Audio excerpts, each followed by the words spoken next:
जय श्री कृष्ण दोस्तों। चतुर्सेन की रोमांचक कहानियों में आपका स्वागत है।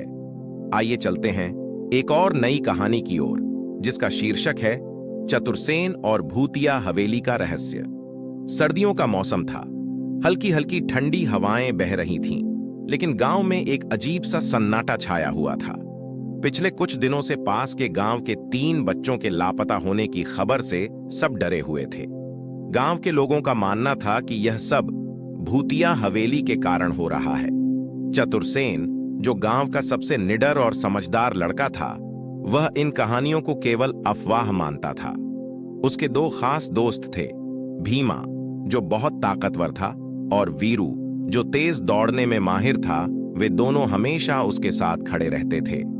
चतुर्सेन ने अपने दोस्तों से कहा, हम इन गायब बच्चों का पता लगाएंगे। यह हवेली जरूर कोई राज छुपा रही है। अगर हम कुछ नहीं करेंगे तो कोई नहीं करेगा। भीमा ने सहमति में सिर हिलाया और कहा, अगर किसी ने हमारा रास्ता रोका तो मैं अपनी ताकत दिखाऊंगा। वीरू ने हंसते हुए कहा, और अगर भागने की जरूरत पड़ी तो मेरी दौड़ सबसे तेज है। चतुर्सेन ने योजना बनाई। तीनों ने जरूरी सामान इकट्ठा किया। एक मजबूत रस्सी, लाल मिर्च पाउडर, लोहे की कील, एक लाठी और एक टॉर्च।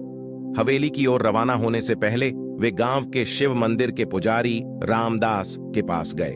उन्होंने रामदास से कहा, हम भूतिया हवेली में गायब बच्चों के सुराग ढूंढने जा रहे हैं। अगर हम रात के 12 बजे तक नहीं लौटे तो कृपया गांव के मुखिया को इसकी जानकारी दें, लेकिन तब तक किसी को मत बताना।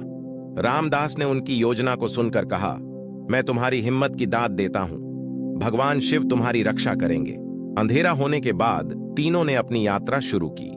हवेली तक पहुंचने के लिए घने जंगल से गुजरना था। हल्की बारिश के साथ सर्दी और बढ़ गई थी।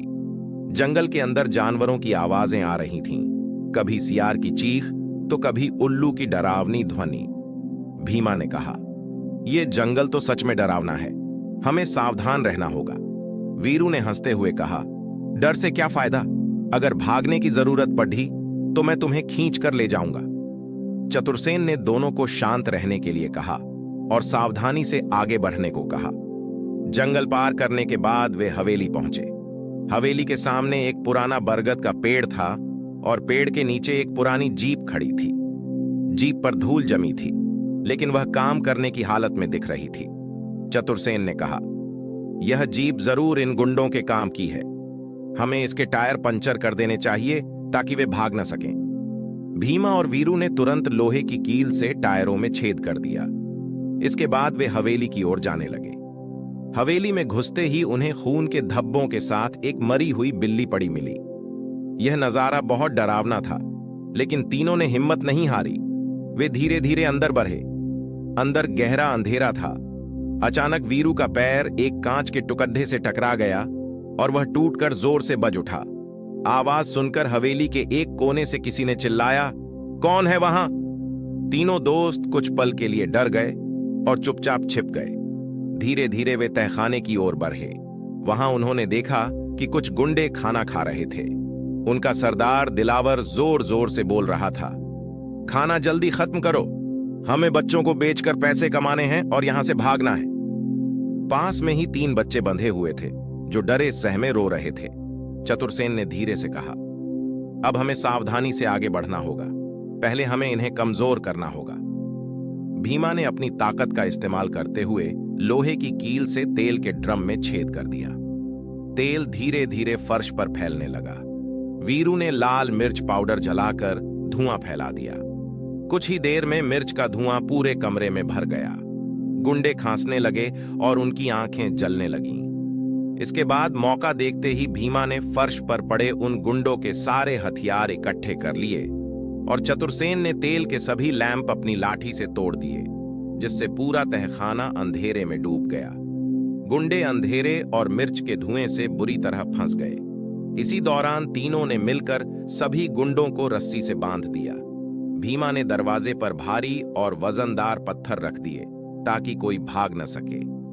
तीनों दोस्तों ने बंधे हुए बच्चों को आजाद किया और उन्हें सुरक्षित बाहर ले आए। उन्होंने बच्चों को शिव मंदिर पहुंचाया, जहां पुजारी रामदास ने उनकी देखभाल की। पुजारी ने तीनों दोस्तों की तारीफ की और कहा, तुमने बहुत बहादुरी का काम किया है। इसके बाद सारे बच्चों ने वह रात वहीं मंदिर में गुजारी। सुबह होते ही पुजारी रामदास, चतुरसेन, भीमा और वीरू गांव के मुखिया के पास गए। उन्होंने पूरी घटना सुनाई। मुखिया ने तुरंत पुलिस को बुलाया। पुलिस ने हवेली पर छापा मारा और सभी गुंडों को गिरफ्तार कर अपनी जीप में बैठाकर पुलिस स्टेशन ले गई। इसके बाद पुलिस के एक बड़े अधिकारी गांव आए और उन्होंने गांव वालों से कहा, दिलावर हमारे लिए सिरदर्द बना हुआ था। वह पिछले 5 सालों से हमारी पहुंच से बाहर था। तुम बच्चों ने जो काम किया है वह काबिले तारीफ है। चतुरसेन, भीमा और वीरू को पुलिस और गांव वालों ने सम्मानित किया। मुखिया ने कहा, तुमने न केवल इन बच्चों की जान बचाई बल्कि गांव के डर को भी खत्म कर दिया। हम सबको तुम पर गर्व है। इस साहसी अभियान ने यह साबित कर दिया कि बुद्धिमानी, हिम्मत और सहयोग से कोई भी चुनौती पार की जा सकती है। तीनों दोस्तों की बहादुरी की कहानी पूरे गांव में गूंजने लगी और वे सभी के लिए प्रेरणा बन गए।